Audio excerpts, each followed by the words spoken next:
गोलोमदै गनो रोङाबाय गस्ला खुलायथारबाय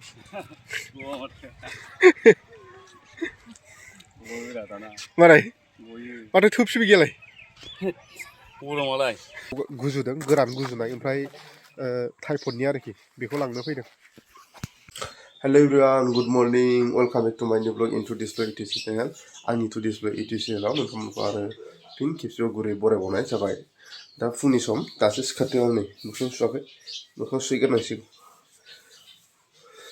अब्ला नायलांबाय थादो आं मोखां सुहैग्रोनोसै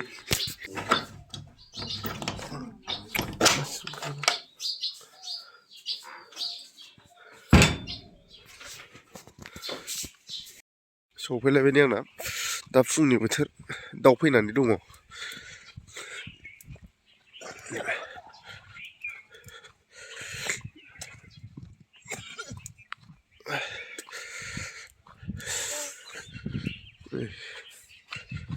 बेखौ बोख्लायना लाखिनांसिगोन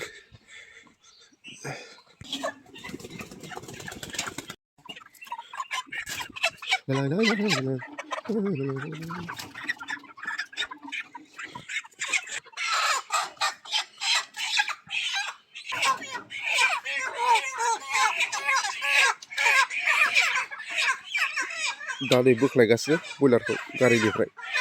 माने आं बेयाव स्टक खालामो नालाय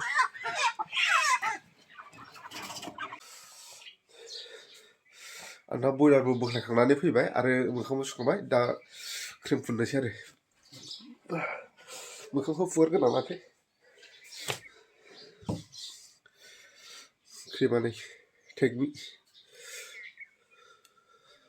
बेखौ फुननोसै आं नोंथांमोना नायलांबाय थाबानो जाबाय आंनि ब्लगखौ माबायदि जायो आरो कमेन्ट सेक्सनाव फरायहरबानो जाबाय माबायदि मोनदों क्रिम फुननानै लाग्रोनोसै दा नै आं लंपेन्टबो गानखांबाय आरो जेकेटबो गानबावनोसै नोंथांमोनहा जोबजासे नोंथांमोना भिडिअखौ जोबजासे नायलांबानो जाबाय आं मा मा देखायलाङो नोंथांमोना भिडिअआव नुलांबाय थागोन अब्ला जेकेटखौ गानना लाग्रोनोसै गाननानै लाखांबाय आरो आं दा अबाव थांनो नागिरदों नोंथांमोना भिडिअनि गेजेरजों नुलांबाय थागोन दा देखायलांबाय थागोन आं बबे जायगायाव थांनो नागिरदों नोंथांमोना नायलांबाय थाबानो जाबाय अब्ला दोनथ'लांगोन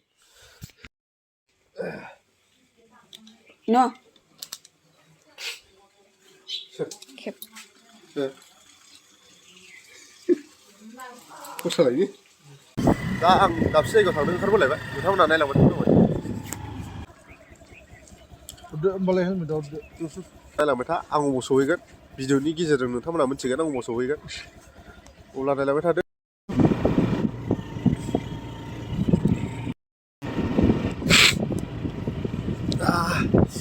सुथार गाइस खुवाबो खुदों बोथोरा बेसे गुसु जों दा अबाव थांनो नागिरदों नोंथांमोना भिडिअखौ नायलांबाय थाबानो मिथिगोन अब्ला नायलांबाय थादो लोगोफोर जेरैबो खुवाजों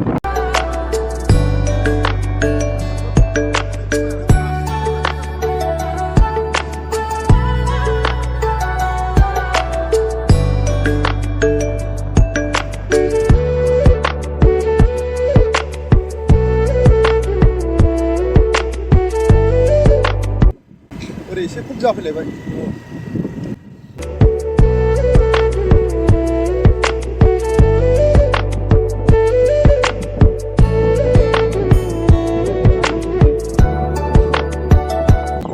बे जाबाय बुहुर दै बिनि सायाव नैबे ब्रिज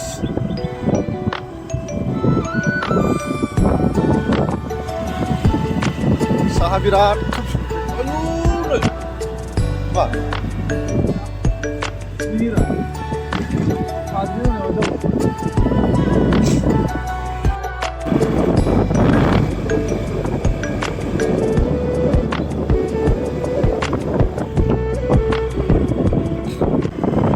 इन्डिया भुटान रड ओमफ्राय दा गामि सिंनिफ्राय ओंखारबोनानै बेनो जोंनि मेन रड बेजोंनो जेरावखि थांनो हायो आरो बेजों थाङै थांनानै नेसनेल हाइवेखौ मोनहैगोन आरोखि जों दा खोलाहा दावख्लायगासिनो मोनसे जायगायाव नोंथांमोना भिडिअखौ नायलांबाय थाबानो नुगोन मा बुस्थु लायनो नागिरदों जायखिया नायलांबाय थाल' गोजांबाय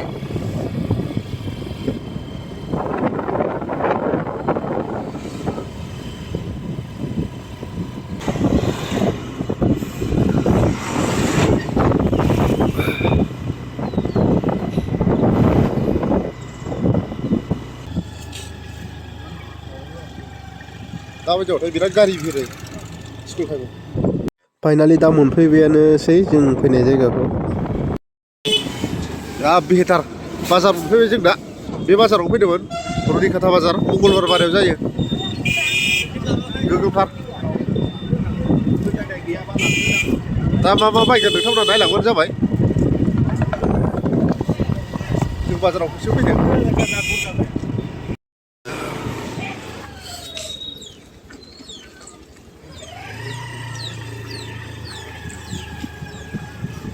गोगोम जाखायोलै बेसरफा दा बेसरनि सिजेन बैथिथ'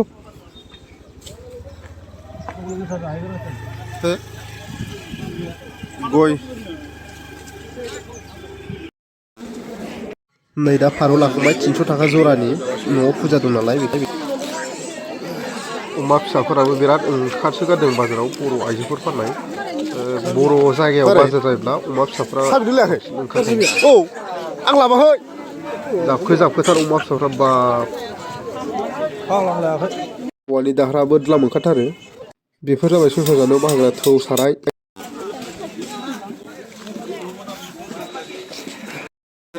देन्जार गिदिरखा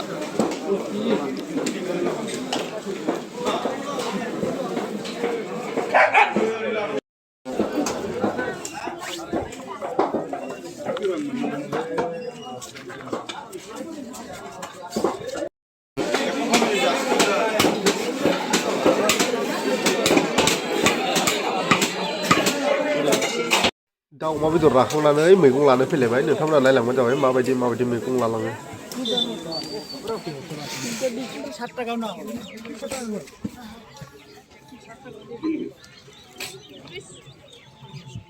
बेगुनखौथ' एथ' दालायो हा मा लाबावनांगौरा देन्जार मैगं दा बाजाराव दसे बेरायनानै जों साहा लोंनो फैबाय फुरि जानोसै फुरि अर्डार हरबाय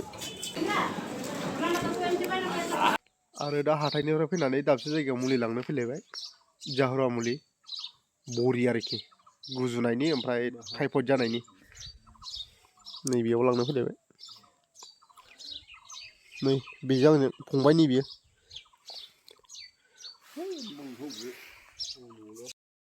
दहाय एफाराब खुवा खुनाया दा गैलालाय नै सान्दुं ओंखारलायबाय वाव आदा गारि सालायलांबा गोजांलाङोलाय मुलिया बानायगासिनो दं दा बेखौ नेथावथाव एसे बायदिसिना देखायलाबायसै आं नोंसोरनो नोंथांमोना नायलांबाय थाबानो जाबाय कपि गया सेस थैजोबखाबाय नै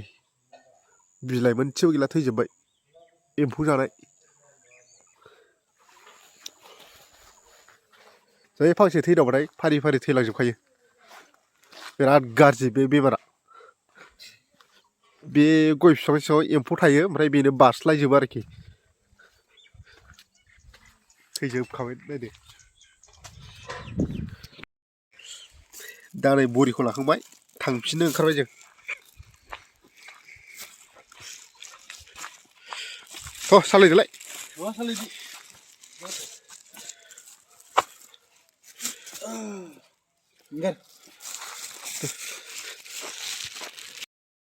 दा मुलिखौ लानानै थांफिननो ओंखारलायबाय न' फारसे थांफिनसै अब्ला नायलांबाय था लोगोफोर गाखोफिनसैलाय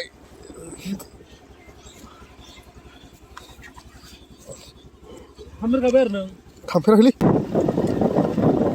दा आवगायफिनबाय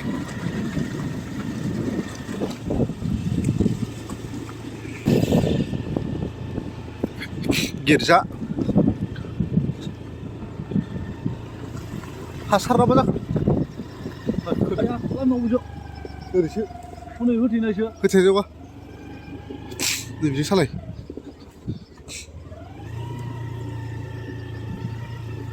आन्दायसिगोनसो मा लामाखौ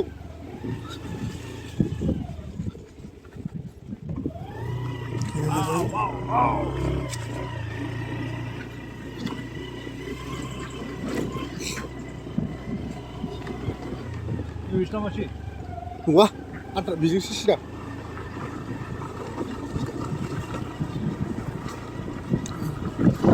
लामाखौनो आन्दायबायमोन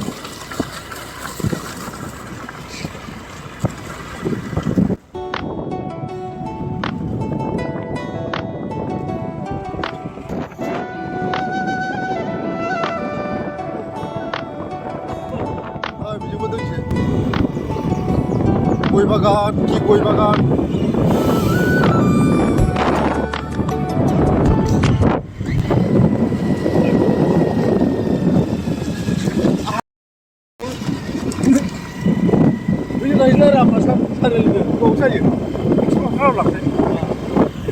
एक्सप्लर खालामलांसै दा पेट्रलबो सोनानै लाखाखाबाय जों दा ओरै गोजौ गाहाय लामा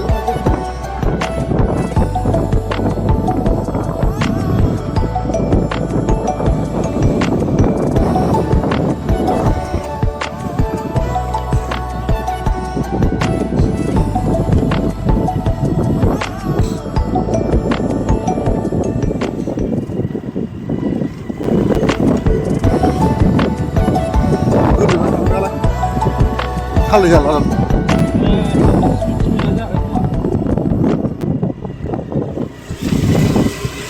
बिराद गिदिरखा बे दैया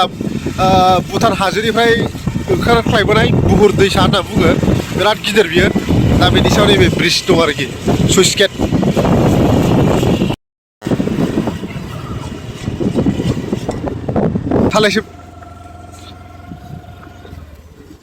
सालाय सोग्राखा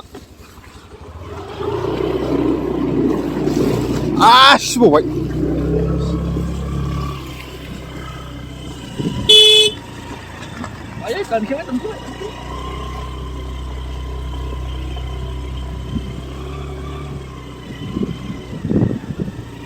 खुनुरुखुम हाबायलै दा नै हाथाइनिफ्राय फैखांनानै न'आव सफैबाय आरो बादाम लाबोनायखौ जाबाय साहा लोंबाय नैबेहाबो जाबाय आंबो जाखांबाय बेदरा जि गिदिर गिदिर गोदाने मेजेमखौ होआखै मन्थ'आ मेजेम गैया नामा बयलार ए आं अमाखौसो होनदों नङा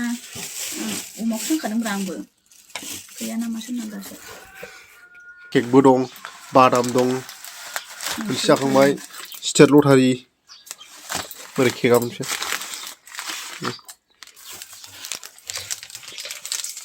जाहैनानै बिदि नै दा साननै ओंखाम जाखांबाय आरो ओंखाम जाखांनानै जों दा दाबसे जायगायाव गाइखेर गोथां लायनो नागिरदों फुजानि थाखाय न'आव दंमोन बेखौ फुदुंख्लांफ्रांजोब्बाय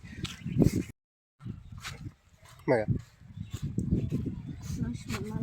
जों सानैजों थाबायलांगासिनो गाइखेर लायनो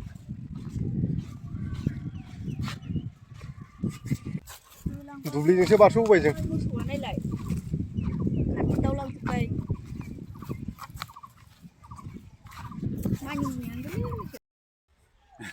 नै दा बिथाङा बन सिननो नागिरदों माबायदि सिनगोनथाय सिनदो दे गोलोमदै गनो रोङा माया गस्ला खुलायथारबाय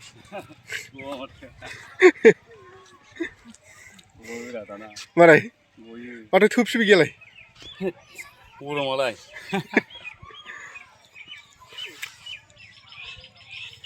जों दा गाइखेरखौ लाना फैफिनबाय गाइखेरखौ लाना फैफिनबाय जों दा इसोरनि अननायाव गाइखेरखौ मोनबोफिनबाय फुदुंस'नाखैमोन जुदि फुदुंबाथाय मोननाय नंलामोन आरो जोंनि फुजा होनायाबो केन्सेल जासिगौमोन दा मोनबोफिनबाय आं दा गाइखेर लायनो थांनाय गाइखेरखौबो मोनबाय आरो आंबो न'आव सफैफिनबाय आरो दसे जिरायनानै थाबाय आरो आं भिडिअखौबो बारा गोबाव खालामला बेखिनियावनो दोनथ'नो सानबाय आरो नोंथांमोना आंनि भिडिअखौ मोजां मोनोबा लाइक खालामदो माबाफोर बुंनो गोसोबा कमेन्ट खालामदो आरो भिडिअखौ शेयार खालामनानै होदो आरो लोगोसे चेनेलखौबो साबस्क्राइब खालामनानै गालांदो जाहाथे गुबुनफोरबादि आंनि भिडिअ आपल'ड खालामोबा आंनिखौबो नोंथांनियाव नटिफिकेसन सहैनो हायो आरोबाव नोंथांमोननिसिम आसा खालामनाय थायो आंनि मोनफ्रोमबो भिडिअखौ नोंथांमोनहा नायलांबाय थागोन होननानै अब्ला गोजोन्थों लोगोफोर दोनथ'नाय जाबाय